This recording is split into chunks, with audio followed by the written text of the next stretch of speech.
Hey you guys, we are back. Okay, today is slightly different, right? We're gonna come to you with a different kind of vlog. So you guys, as you know, we have been traveling around China. We have been absolutely loving our time here. It has been such a fun time, the best. But today we wanted to come at you with a different style of video. We wanted to share kind of like our honest opinions, our actual thoughts, and I guess you could say that we've kind of seen a little bit more now. We've done how many cities? We've done 3 trips to China so far, Yes. so we've done China 3.0 just now. We've been to 10 cities, if I'm not wrong. We've been literally every corner of the country, as far as Urumqi in Xinjiang, which is the most furthest city inland away from any sea, so that's pretty cool in itself, yes. Beijing, Shenzhen, Guangzhou, Zhangjiajie. So we've pretty much been as many places as we could in these 3 trips, but of course there's more yet to come, and we can't wait to come back to China and see what's happening. Having traveled to the country 3 times, all over the place, 10 cities, I think we are in a position now to share our experiences and our own honest thoughts about the country. We've also had so much support from you guys and so many questions, so many comments. Actually, it's been hard to keep up with. Sometimes it's been a little overwhelming, but we are very, very grateful. But you guys, hopefully this video will then kind of like answer some of those questions that we've been getting. We'll try and touch on like the most frequent, the most regular questions. Yeah. And if you're planning a trip to China and you want to know some details, stick around because I hope we'll share some interesting information. Yeah. So China has recently and very fast becoming a very popular destination to visit. Lots more tourists are going there, which I think is a great thing. We obviously are included in that. We had the chance to go too. So we have been to China on 3 separate occasions, like we mentioned before. We came in the first time to Shanghai on a 144-hour visa, which gets you about 6 days. Roughly gets you about 6 days, yeah. We went to Beijing after that as well. That too was on a 144-hour visa. Yep. So we loved it so much. The limited time that we had the first 2 times we went to China, we loved it so much that we decided, you know what? Let's go back on a full tourist visa, and that's exactly what we did. So we applied from Bangkok, got our full visas, and then we did China 3.0, which was absolutely amazing. Yeah, it's been incredible so far. Cannot believe the amazing time that we had. Met so many beautiful, lovely locals, friendly people, experienced the culture, saw the country for what it is, and the food. Don't even get me started. The food? Yes. You guys also have commented that, you know, our complexion is looking better. We are maybe looking a little rounder. Well, what can we say? We just love the food. Yeah, I mean, we can't stop eating. I think we have piled on a few pounds, but hey, the food's been so amazing. But it has. I'm gonna be looking like a rouge amour. But yeah, we absolutely love Chinese food. The main thing is China's opening up its doors to everyone in the world, especially with the visa on arrival that's happening now, I think. And there's more that are being added on the list. So it normally allows you about 15 days visa free on arrival, which unfortunately for the UK is still not applicable, which is why we still have to apply for a visa. Come on, guys. Anyone who's a policymaker, whatever, if you guys are watching this, can you please extend that courtesy to the UK as well? So we want to come back to China without having to apply for a visa. That would be amazing. The best thing that we think China has done now in general is they've opened up their borders to everyone. So everyone can come, have a look, go around the country, see it for what it is, experience the culture, see the people, meet the locals, experience the food. So it helps to eliminate the prejudices that people have from years and years of conditioning that we've had against China in one way, shape or form. So I think with more people coming now, also we heard somewhere that the tourism is skyrocketing in China now. It's an amazing initiative, because so many people can now come and see China for themselves with their own eyes. China is a country that draws opinions, both good and bad, mostly in the West.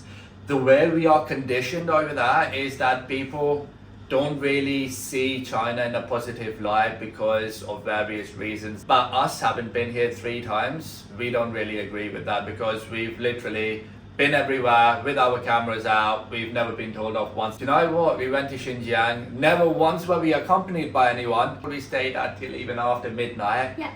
Look at us, just walking around China with an iron in one hand, Mi's way in another. Absolute loving life. Here we go. This is mine on here. And this is mine here. We're halfway through.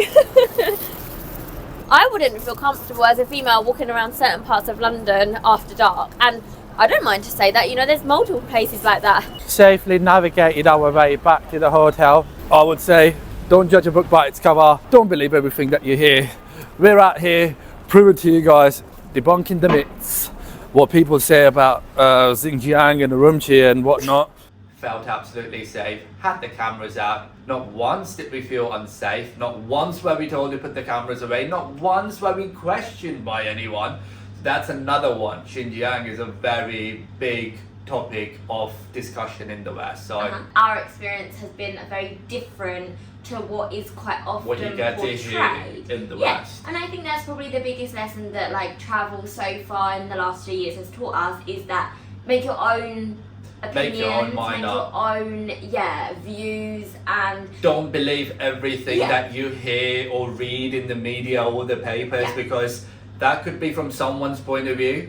The views could be biased, the views could be skewed, but Yeah. travel is something that's so beautiful that when you actually start doing it, you get to see the world for what it is with your own eyes. And if you can be open-minded and you can go in, you know, aware, we're not saying, you know, anywhere is perfect, everywhere Right. has their imperfections. Shortcomings, but- maybe, yeah. Well, and we're not blind to that, but what we are trying to say is that, you know, you should make your own Mind up. understandings and, have your own perceptions of things, you know, don't be so easily led, maybe. So one question we get asked all the time is, what is your favourite memory or your favourite thing that you did in China, or what just happens to be like the best thing for you? I would say Zhangjieji. Absolutely loved our time. That is so beautiful. Like Zhangjieji, for those watching have no idea what it is where the concept of the film Avatar was conceived. Wow. I mean, no Wow. words, photos or videos can do that place any justice. You have to be there, see it for yourselves, Absolutely. and just witness the beauty. That is absolutely out of this world. It's like sure. a fairy tale. So beautiful. So Zhangjieji for me, and it's got to be the pandas. Yeah, Oh. I agree. I think my favourite was the pandas. That was just so cool. Like, it's wild, you know, they actually So look beautiful. like a human dressed up in a fluffy bear suit, like Teddy a fancy bears. dress. They don't look real, and they're so like Cute childish and cuddly and clumsy, Yeah, and clumsy. just careless and just loving life. Yeah, they're so Loved funny it. to watch. So we spent the whole morning there, maybe even almost the whole day actually, guys. Oh, We so, got yeah. sidetracked. Oh, But it was so cool, so worth it. The tickets were super affordable, Yeah. and it was just a lot of fun. We actually managed to get there when it wasn't too crowded, so I top mean, tip. we went there early doors. Yeah, if you're going to visit the pandas in Chengdu, make sure you get there early, pre-book your tickets, and you're going to have the best time ever. But yeah, they were probably our two Most standout memorable, yeah. memories. Yeah. Yes. So in this video, what we're doing is we're just going through all of the questions that we've received from you guys about our trip to China and what we think. So we've just got some of them written down. So the question for you is, what was communication like with people in China? Was it hard or was it easy? Good question. I mean, it's definitely something that we were apprehensive about before we At the visited start. the first time. Yeah. Was that, you know, is there going to be a really big language barrier? But honestly, I would say if you're used to Yeah. travel, and you know, you have to be open-minded as well, in the sense that you can't rely on everybody's going to speak English. You know, it is one of the most Absolutely. spoken languages worldwide, but not everywhere, right? You know, so when we were going to China, we knew we needed to be prepared. We had translation apps downloaded. We can speak with hand gestures with many people. Yeah. You'd be surprised how far a hand gesture can go, Absolutely. or a smile, or Body anything. language. Yeah, and also as well, you know, the Chinese people, they are quite used to it when they go abroad. When they travel outside of China, they often struggle with language barriers and not being able to communicate. I think every person we spoke to had like translation apps on their I phone. think that's the beauty of traveling as well. It's like you go from one place to another. You can't possibly learn every single language out there. It's not really possible, is it? But you get used to it. And the thing in China is it's so easy with the technology there as well. Yeah. Firstly, everyone's got language translation apps and stuff on their phone anyway. I mean, you've got it on your iPhones or your Androids or whatever phone that you normally use. When we went to Shanghai the first time, it was a bit of a culture shock because everything was in Chinese, the menus, the signs. Mostly, there are places in English as well, but there's few and far between. But after that, I mean, the more time you spend in a country, you sort of get used to it. You adapt. And you adapt, yeah. If you're surrounded by it like 24/7, when your environment changes, you adapt. Yeah, right? absolutely. So when there wasn't any English, you just get on with it. Yeah, exactly. You just do it, right? Like it didn't. This time around, we had no issues whatsoever. Like we felt more relaxed. Yeah. More comfortable, more used to it. It felt like, you know, it's second nature, it's no problem. You know, if you don't understand anything, you just get the translation app out. For sure. And it's easy. Or you can use devices as well, translation devices now. Yeah, a lot of the tourist attractions actually, or like the train stations, had these little, like, they look like brick phones, like the really old phones. Yeah, the big ones. Yeah, and they speak into them and they can That's tell so it cool. what language they want it to play out. So they speak Chinese into it and then it will play out loud for us in English. In English, that was so cool. Yeah, a lot of like the tourist places had those for like their staff that were working there, so that was really easy to communicate like that, wasn't it? But that was easy peasy. yeah, no honestly, if I had to summarise it, difficult but very, very manageable. Like, it was a shock and it is so different to anywhere that we've ever been. We've never struggled as much with a language barrier, but it was easy to overcome it, no problem. For sure. Okay, moving on to the next question then. Is China really as clean as people make it out to be in the videos? Okay, so this was probably one of the most commented things that we had in Shanghai was... Shanghai is out of this world. So if you're starting your China trip from Shanghai, and Shanghai is the first city that you're going to, wow. Like quite literally, wow. You have to go looking or hunting for rubbish or trash anywhere on the road. You won't be able to find anything. Their sidewalks, their pavements, their roads are so clean. It's like literally clean, clean, clean. You won't find no rubbish nowhere. It is generally like that as well. It's not just a Shanghai thing. No, we found the cleanliness factor in China overall in all the cities, I would say impressive. It is, yeah. I think that was the thing, wasn't it? And that was our first city, so everybody kind of said to us, oh, you know, it's a model city, it's supposed to be like that, blah, blah, blah, blah, blah.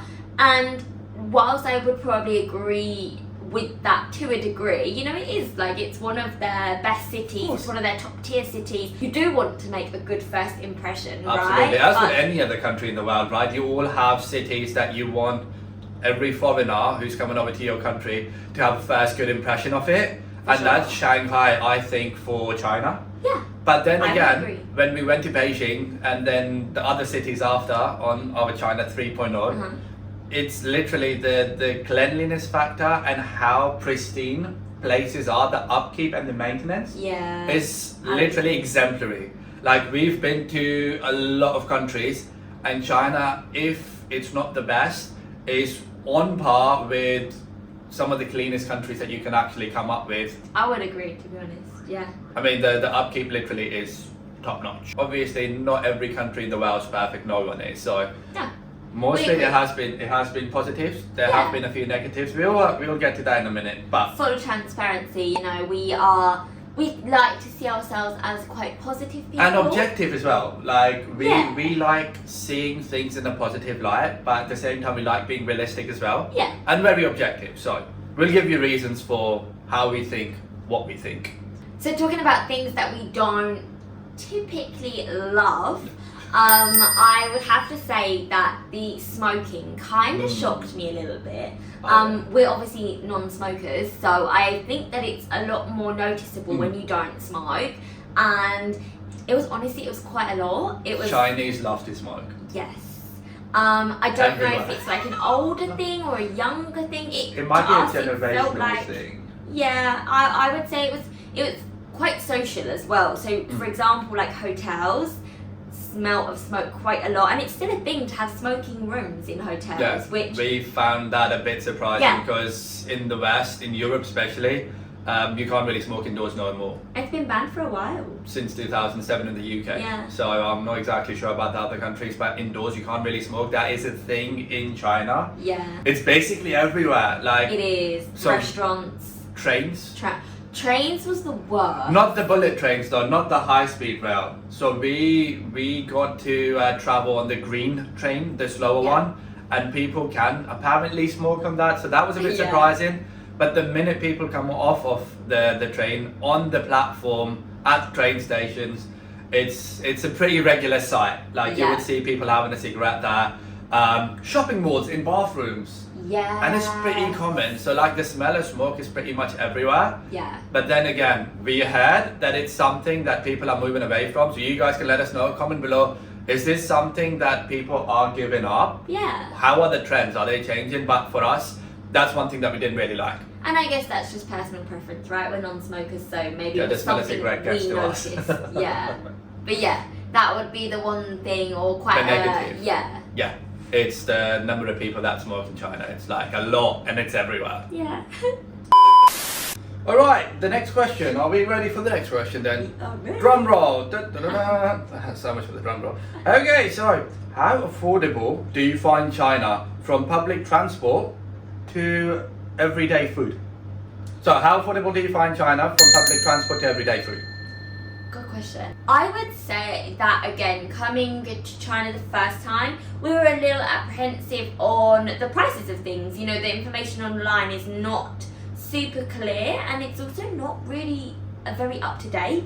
It's quite old information. So honestly, we would say it's super affordable. It is a little more than obviously like your Southeast Asian countries where we have previously come from. But it's, you know, we've also been to Australia and we're from the UK, and it's nowhere near as expensive as those places. So I would definitely say it's in the middle. You know, you can expect roughly for a hotel to pay anything between sort of £25 onwards. Yeah. I mean, if you want something decent, that's Yeah. like £25 onwards, which is about like $30. And north of that, if you want something suitable within like city centre limits. Yeah. The food is absolutely some of the best Chinese ever. But then again, that's because no one does Chinese food better than the Chinese, right? No, and that's a big point as well. Like, we weren't expecting. Okay, so where we come from in the UK, the Chinese food is very, very different to what you get actually when you're in China. Our whole life's been a lie. But We've been lied to about the Chinese food. No matter whichever Chinese restaurant that you go to back in the UK, it does not even come close to the No. Chinese food Oh. that's available in China. But that, again, is a bit understandable because Yeah. people adapt to certain palates. So in the UK, people probably prefer it a different way, but we have been lied to our entire lives. Chinese food in China is leaps and bounds ahead of any Chinese restaurant anywhere else on the planet. yeah, Wow, it's we gonna love blow the you food. away. And the food's also very reasonably priced. Yeah. I find the metro, the public transport, to be very, very affordable. It's Wow. wild. Like, you can literally go from one corner of the city to the very distant most corner. You can easily travel 8 to 10 stops for maybe 20 to 30p, which is about, what, 2 or 3 yuan? Yeah, Which is it's so crazy. affordable. It's like in every person's reach. Yeah, I think the most we paid for a metro ticket was 8 yuan, and we went from one city centre to the airport. I can't remember which one it was, The but airport one, yeah. what? And the airport, I think it was maybe like 30 kilometres. Yes. So we paid 8 yuan. That's less than. That's less than £1 for And- 30 kilometers. yeah. That's insane. Like, you cannot imagine these kind of prices for Yeah. public transport anywhere. We've again traveled quite a fair bit, and we've seen prices in other countries. I'm not just comparing it to the West.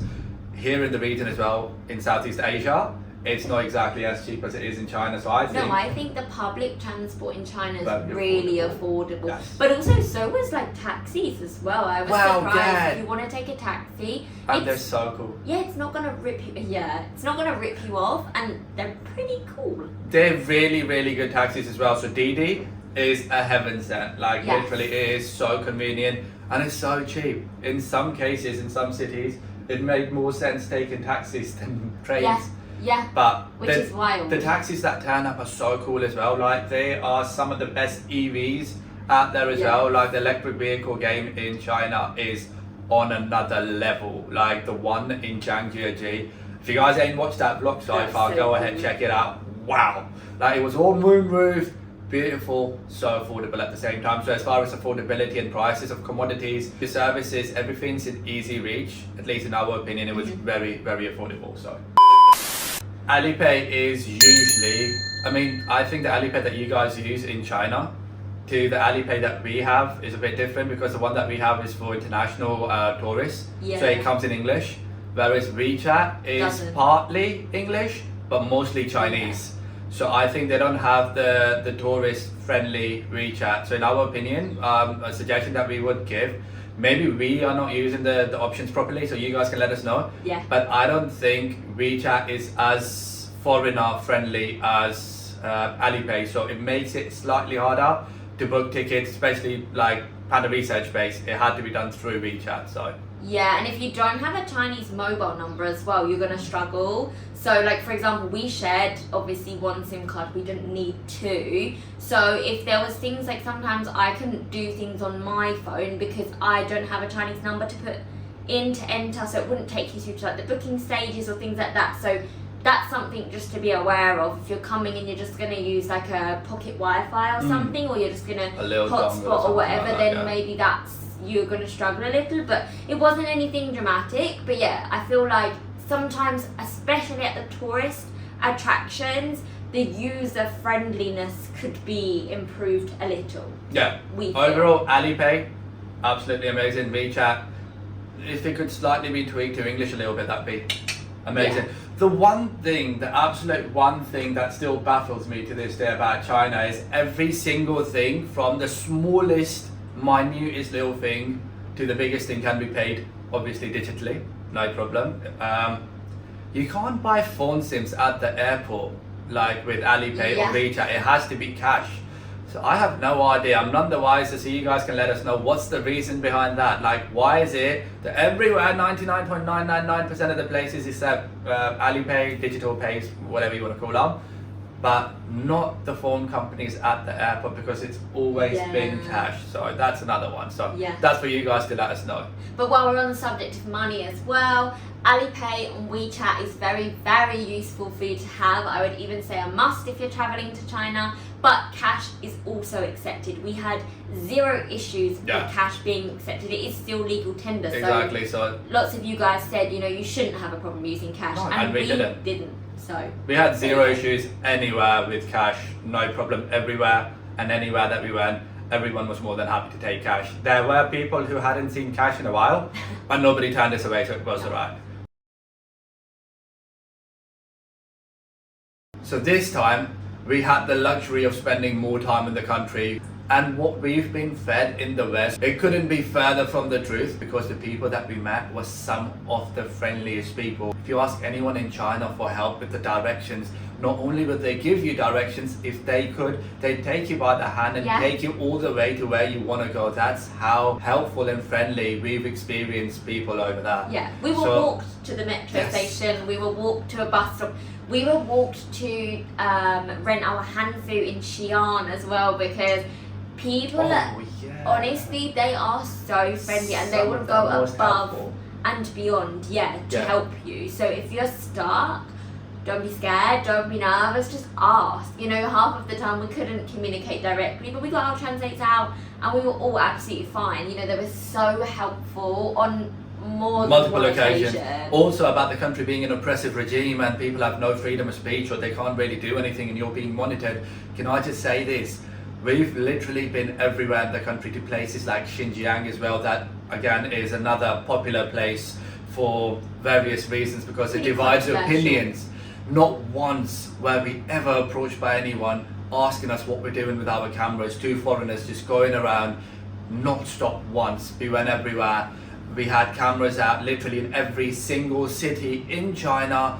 No one's once questioned us about what we're doing. However, from personal experience in the West, when we've recorded, we've got cameras out, we've been stopped, we've been told off, we've been asked not to record. So I'll let you guys do the thinking. Our experience was miles different To what we had and have been led to believe this entire time. Yeah, so we would recommend go see things for yourself. We think this is an amazing initiative from China, opening its doors to everyone so people can go and experience it for themselves.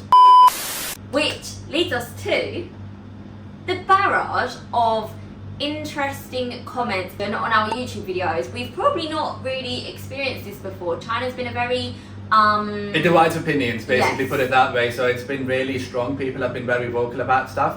Let me just point this out, 98% of our comment section has always been positive, very Really supportive, lots of love. So thank you for that, guys. But then there's the 2%, and they've always been really amusing because it just goes to show, like, still China, it divides opinions to such a degree that you can actually feel the sheer hatred. Yeah, Have you got a few? I do, yeah. We screenshotted a few just for this vlog so we could share that with you guys because they're absolutely hilarious. We've got one here where the guy is saying that everything that you see is basically fabricated.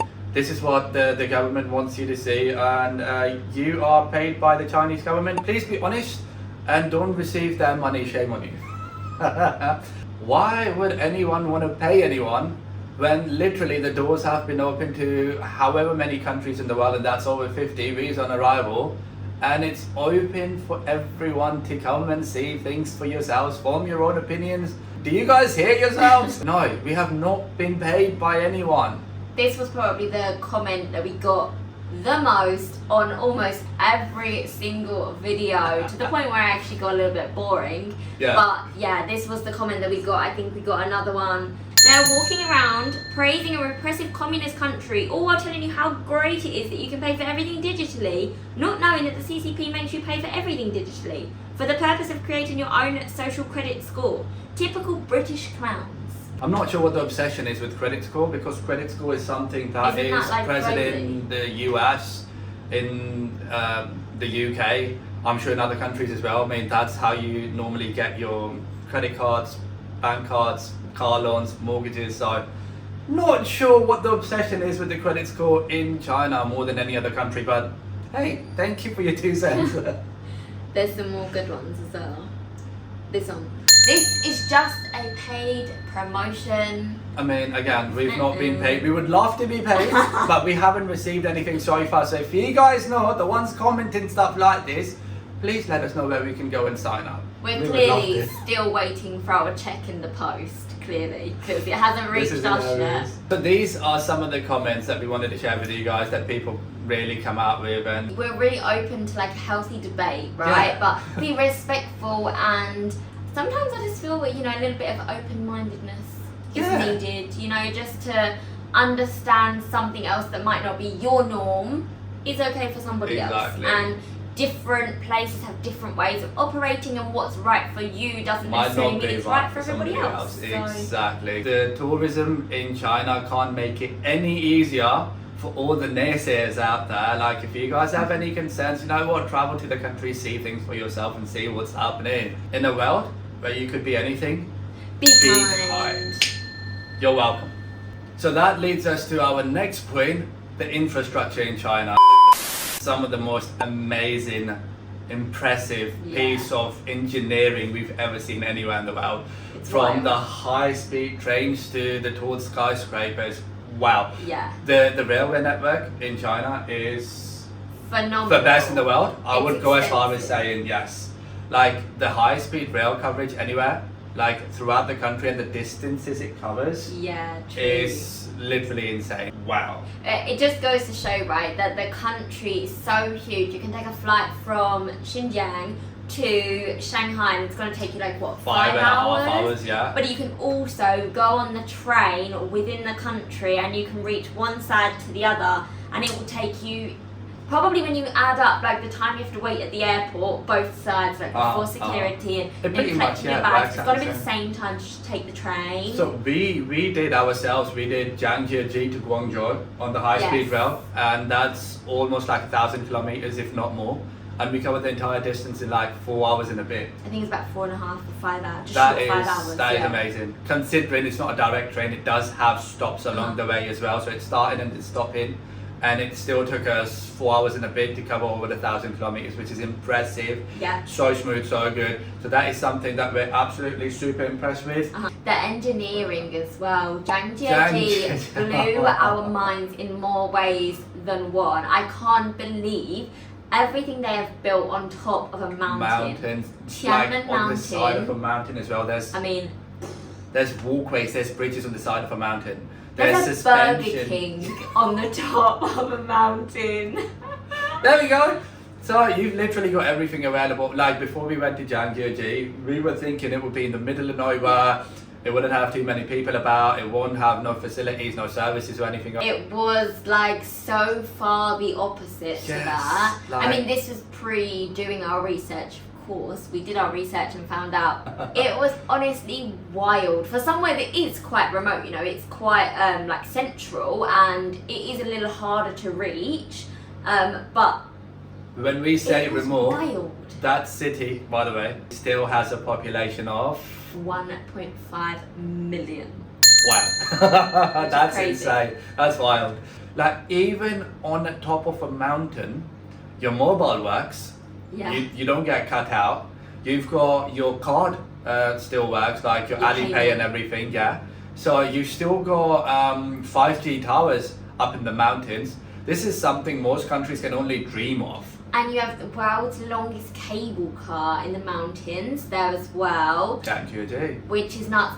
And you have those escalators that come Oh, up and down the mountain. And that is through literally, that's wild. a mountain. You go down 7 flights through a mountain. How crazy is that? That's That's literally wild. cutting through the mountain and going through that. So when we saw stuff like this, of course, it makes you think that China's already living in the future. It's Yeah. where other countries aspire to be.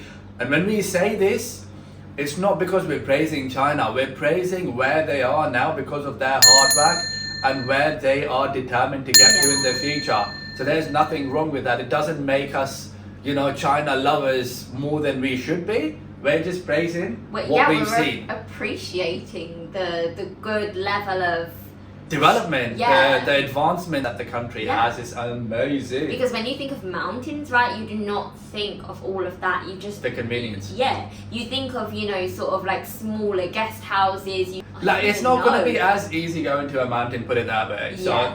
in a nutshell, even if somebody with a disability wants to go top of Jiangxi Yes. or Tianmen Mountain, they can easily do Yes. it because there's escalators, there's buses, there's everything available for all types of Yeah. conditions or whatever you want to call it. Like it's easily accessible to everyone. So that, the elderly, the children, they can all get around because that It's place the has a lot of accessibility stairs. factor. Yeah, which is so good. We travel obviously a lot, and this is one thing that is quite noticeable is that quite a lot of people miss out because maybe they're not they're elderly and they can't do the stairs, or for whatever reason you've got health conditions, whatever, and you are obviously excluded from it. But in China it just felt really accessible everywhere. So the infrastructure in China is beyond impressive. Yeah. Like 10 out of 10. Absolutely super impressed with everything that we've seen over that. Okay, our final negative that we would say, something that we maybe didn't really love about China, would be queue jumping. Now, It was a bit hilarious at times. yeah, it was. Because it's done in such a way where people don't really feel like they're doing it. Yeah, But obviously, like when somebody's cutting in front of you, you would realise Yeah, that. it's But very people noticeable. doing it, they don't. And we find that a bit funny at times and a bit Yeah. frustrating as well. But then again, I think that is again a generational thing. Because I've noticed in our experiences so far that in mostly in cases where there's young people involved, it doesn't really happen. Even when somebody did queue jump, even the Chinese in the queue didn't really get bothered by it. They didn't say anything. So it's just about as well, like, different, what might be normal for us is not the same when you're traveling in a different country, which of course Which is something we that we accept and obviously we understand. understand, yes. Yeah, of course. We're just pointing out something from our personal preferences and also personal space, right? It's If our you own are observation. queuing, yeah. If you're queuing, honestly, we had so many times where, like, we would be stood like this, and honestly, someone will be in the middle of us because they were just so close. I want to be your friend. Yeah, I don't understand, but honestly, we make lighthearted of it because it's not really like an issue, right? It's just something that We experienced something that's an observation, so this is something that we didn't particularly enjoy. Yeah. But again, I would like to put that down to a generational thing as well. You guys can let us know. Yes. Is it more prevalent with the youngins as well? I don't think so. But hey ho, that is something that we did not really enjoy, but found hilarious at the same time.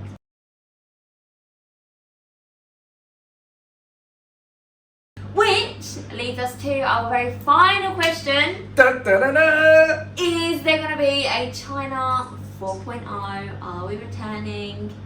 The answer is yes! We will definitely be returning back because China is such a huge country, so vast. Like, you can't possibly do it in 3 trips. No, there's so much more still to see. Yeah, I mean, we've got so many places that we're going to visit the next time. So hopefully, the next time when we come in, can we please have the UK as one of the countries that can get visa on arrival? Please, thank you. Make it simple. So the question about us coming back for a China 4.0, it's obviously, it's a done deal. Like, it's not even a question. We were also contemplating on this trip that we want to stay in China for a while longer so we can learn the language. We would love to stay there, learn Chinese, you know, get to know more about the people, the culture and everything, because we are absolutely fascinated by what we've seen so far. So, hopefully, plus the food. It has to be the food. All right, should we wrap things up then? Let's do it, guys. We are finishing up for today. Thank you so much. Share if you've made it this far. We love you all lots and lots and lots. So we hope that it's been kind of helpful. We hope you've answered a few of your questions. But for now, I guess we'll see you in the next one. Thanks for all the love, all the support. China 4.0 will be happening pretty soon. We will give you guys the details. But remember, the world's a big place. We should all be loving and caring and tolerant and accepting of each other. China's open for everyone. Come see the place for yourself. You will absolutely love it as well, hopefully as much as we did. But we will be wrapping things up now, so we will see you in The next one. Let's go! Go.